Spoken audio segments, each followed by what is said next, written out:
नमस्कार। Hindi dictation YouTube channel पर आप सभी का स्वागत है। रेडी हो जाइए 5 सेकंड्स में डिक्टेशन लिखने के लिए।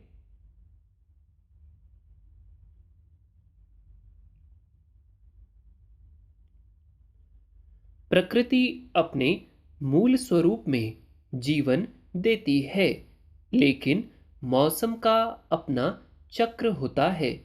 बरसात के दिनों में बाढ़ से बड़े पैमाने पर जान-माल के नुकसान की घटनाएं अब आम होती देखी जा सकती हैं।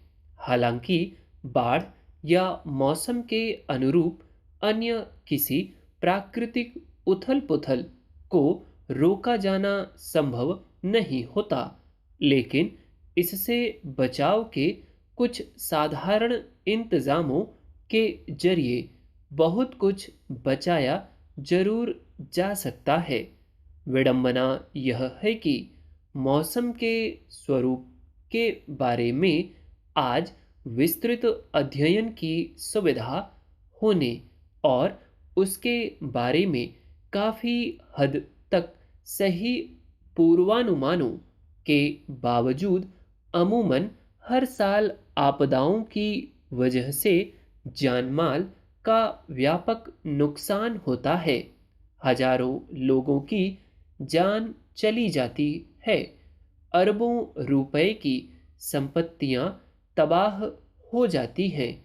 हाल में हिमाचल प्रदेश, उत्तराखंड, पंजाब आदि इलाकों में भारी बरसात और बाढ़ ने जैसा कहर ढाया वह सबके सामने है।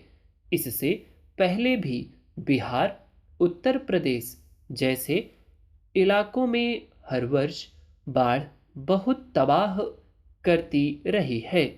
अब केरल और कर्नाटक जैसे दक्षिण भारतीय इलाकों में भी बरसात और बाढ़ की वजह से भारी क्षति होने लगी है। गौरतलब है कि सोमवार को सरकार ने राज्यसभा में बताया कि देश में सन 2012 से 2021 के बीच बाढ़ और भारी बारिश की वजह से 17,422 लोगों की जान चली गई। करीब 5.5 लाख पालतू पशुओं की भी मौत हो गई।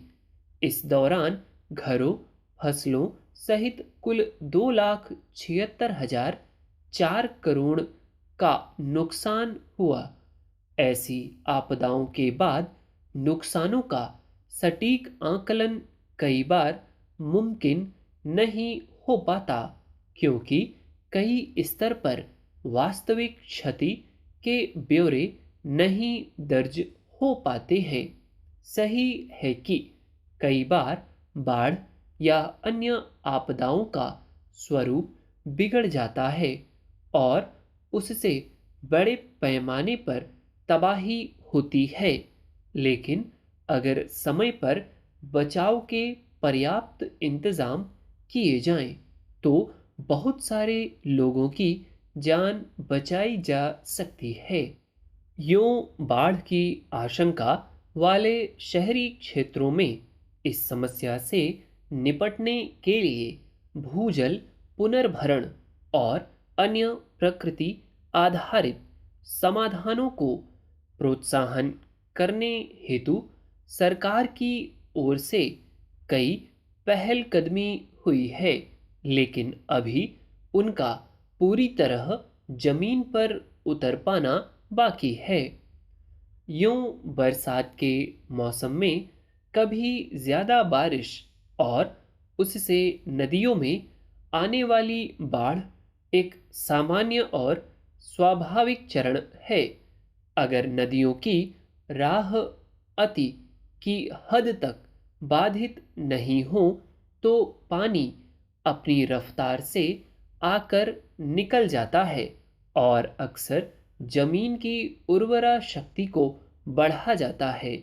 लेकिन किसी भी तरह के अनियंत्रित निर्माण की वजह से नदियों के रास्ते में बाधा खड़ी होती है, तो बाढ़ के दिनों में उसका प्रवाह आसपास के इलाकों को तबाह कर डालता है।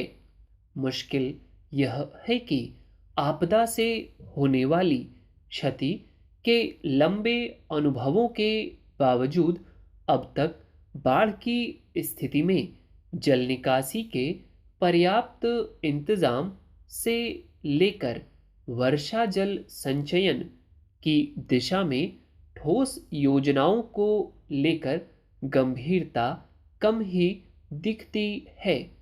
बरसात के मौसम में नदियों के प्रवाह और जल ग्रहण क्षेत्रों में आपातकालीन बचाव इंतजाम भी सिर्फ तब दिखते हैं जब कोई आपदा कहर बरपाने लगती है, जबकि अगर इसे प्रकृति की सामान्य गतिविधियों के तौर पर स्वीकार कर लिया जाए तो नदियों के प्रवाह और उसके जल ग्रहण क्षेत्रों को बाधित करने के बजाय बचाव की पूर्व तैयारी की जा सकती है।